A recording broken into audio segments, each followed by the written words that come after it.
Hi friends, good morning. Welcome to XMB।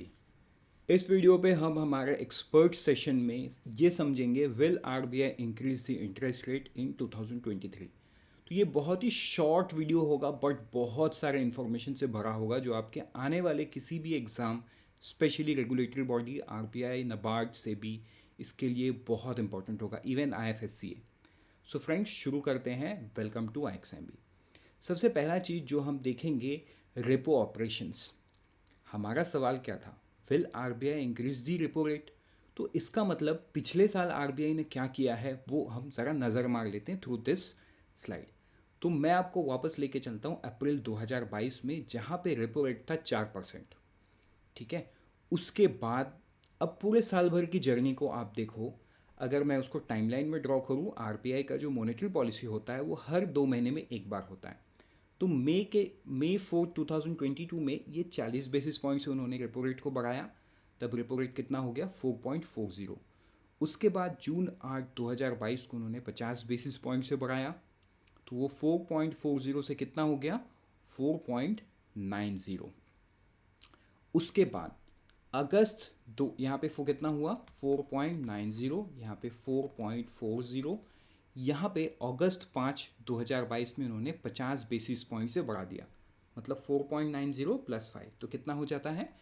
5.40% पे आ गया repo rate. फिर से हम आगे बढ़ते हैं। सितंबर 30 2022 में उन्होंने क्या किया? फिर से उन्होंने 50 बेसिस पॉइंट से बढ़ा दिया। अब रेपो रेट हो गया 5.9%। अभी फिर हम आगे बढ़ेंगे और देखेंगे दिसंबर 2022 में उन्होंने क्या किया। दिसंबर 2022 में 35 बेसिस पॉइंट से बढ़ाया। रेपो रेट हो गया 6.25%। ठीक है। इसके बाद हम चलते हैं 2023 का जो फरवरी मंथ है वहाँ पे हुआ। यही लेटेस्ट है। ठीक है, यही है लेटेस्ट मॉनेटरी पॉलिसी अपडेट। उन्होंने 25 बेसिस पॉइंट से बढ़ाया और रेपो रेट हो गया 6.50। तो इसका मतलब आज के दिन में रेपो रेट क्या है? 6.50 है। तो अभी आपको पता होगा रेपो रेट आरबीआई कब बढ़ाती है? जब आरबीआई का इन्फ्लेशन, जो इन्फ्लेशन का एक बैंड है, 2 से कितना है? 6%। मतलब गवर्नमेंट और आरबीआई ने मिलकर डिसाइड किया कि इकोनॉमी में जो 4% इंटरेस्ट है ये सही है। रेपो रेट 4% सही है। अब 4% को स्टैटिक मेंटेन करना बहुत मुश्किल होता है, इसीलिए आरबीआई ने ±2% बोला। मतलब इससे एक नया बैंड बन गया, वो है 2 to 6%। मतलब इन्फ्लेशन अगर 2 से 6% के बीच में है तो वो कंट्रोल्ड माना जाएगा। अब क्योंकि इन्फ्लेशन बढ़ रहा था तो आरबीआई ने क्या किया? रेपो रेट कांस्टेंट बढ़ाते गए एंड आज के दिन में रेपो रेट हो गया 6.50%। तो इससे एक सवाल ये खड़ा होता है कि इन्फ्लेशन की क्या स्थिति है। तो अगले वाले स्लाइड में हम देखेंगे इन्फ्लेशन पूरे साल भर का। देखो, दो तरीके का इन्फ्लेशन होता है, एक होता है सीपीआई, एक होता है डब्ल्यूपीआई। सीपीआई का डेटा कौन देता है? एनएसओ देता है, under ministry of statistics and programming implementation. और डब्ल्यूपीआई का डेटा कौन देता है? Office of economic adviser. Under ये ऑफिस जो है किसके अंडर में आता है? DPIIT। और DPIIT किसके अंडर में आता है? Ministry of commerce.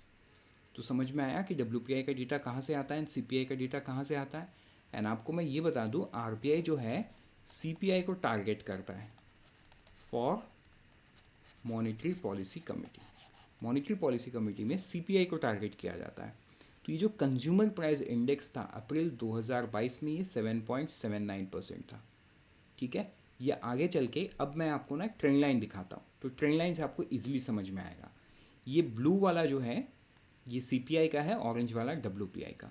आप देखो रिटेल साइड में इन्फ्लेशन अप्रैल में 7.79 था, फिर थोड़ा सा कम हुआ 7.40, फिर थोड़ा कम हुआ 7.01, फिर थोड़ा कम हुआ 6.71, फिर थोड़ा कम हुआ, कम नहीं अब थोड़ा ज़्यादा हो गया, 7% पे चला गया अगस्त पे।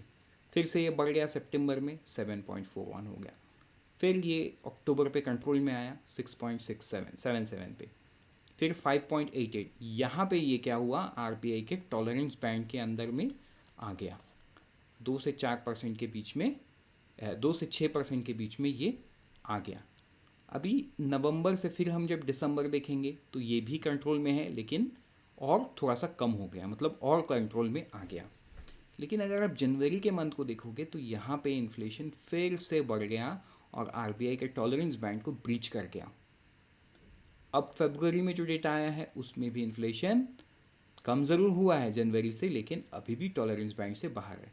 तो हमने क्या सवाल पूछा था इस वीडियो के स्टार्टिंग में, will RBI increase the repo rate? तो उसका जवाब आपको मिलेगा, राइट। तो अभी मैं एक स्लाइड आपके लिए पीछे जाऊंगा और मैं आपको क्या दिखाऊंगा, रेपो ऑपरेशन। तो देखो रेपो ऑपरेशन अप्रैल 2022 में था 4%। आरबीआई ने हर मॉनेटरी पॉलिसी मीटिंग में रेपो रेट को कुछ ना कुछ बेसिस पॉइंट से बढ़ाते गए एंड आज के दिन में ये 6.50। इसका मतलब आरबीआई क्या टारगेट किया, इन्फ्लेशन को कंट्रोल करने के लिए। लेकिन अगर आप इस डेटा को ध्यान से देखोगे तो जो सीपीआई है ये कंट्रोल में अभी तक नहीं आया है। नवंबर दिसंबर में ये आता हुआ नज़र आया, लेकिन जनवरी के मंथ में ये फिर बाहर चला गया।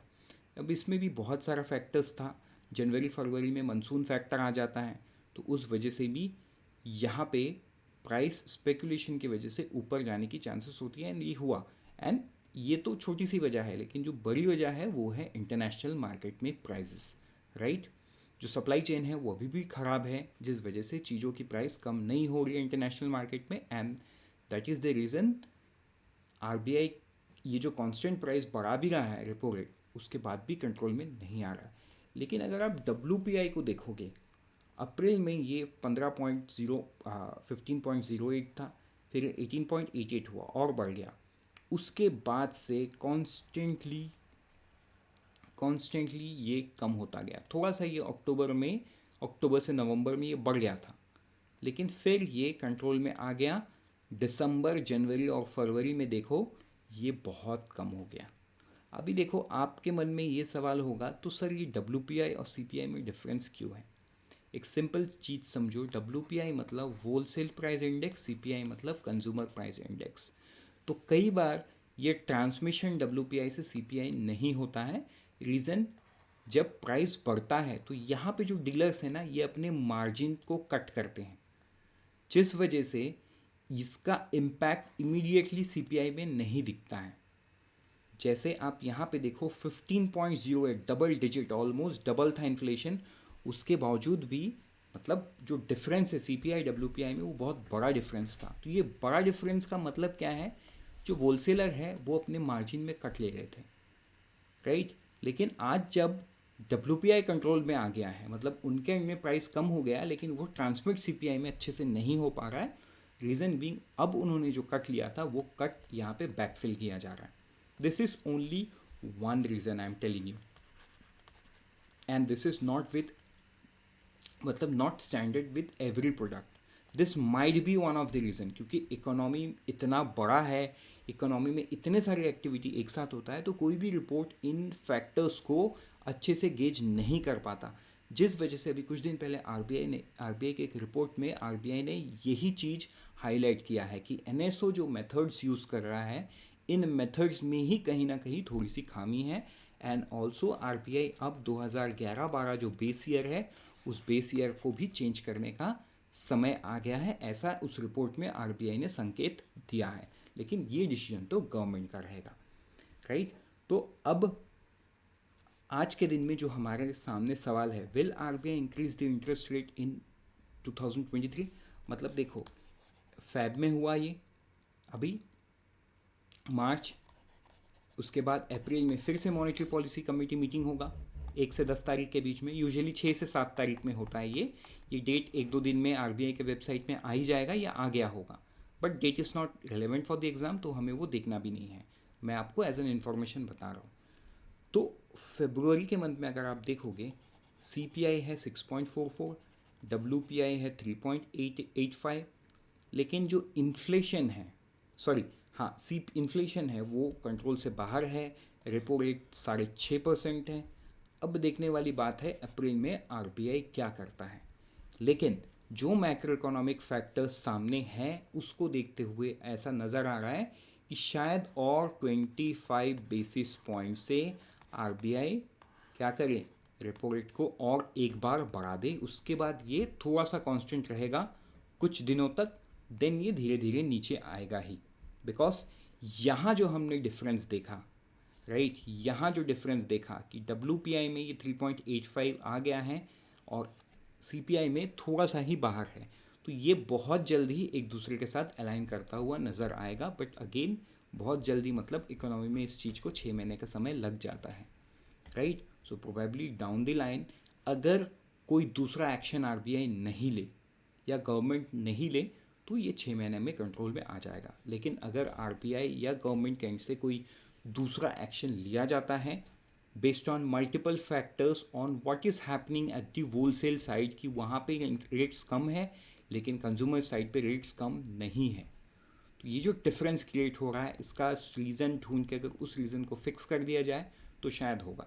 लेकिन एज ए स्टूडेंट आपको ये समझ में आता है और आपको ये सोच रहे हो तो गवर्नमेंट क्यों नहीं ढूंढती reason, because this are very small macro economic variables and this are not constant, this can be different from region to region, this can be different from market to market, this can be different from product to product, and then there are thousands of market, there are multiple or you can say lakhs of product।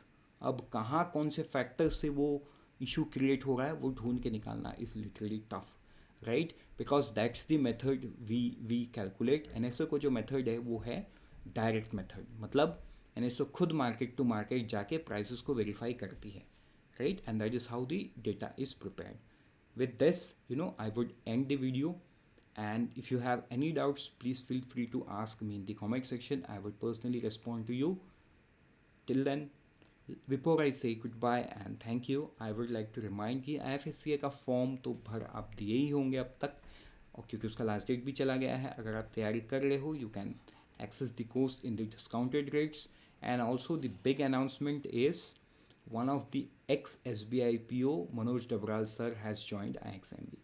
वो अभी bank PO का एक series शुरू करने वाले हैं where every day we would have a quants का topic, right. With this unfold your potential with IXMB। all the best for all the exams that you are preparing, and always remember IXMB helps you prepare 50% faster।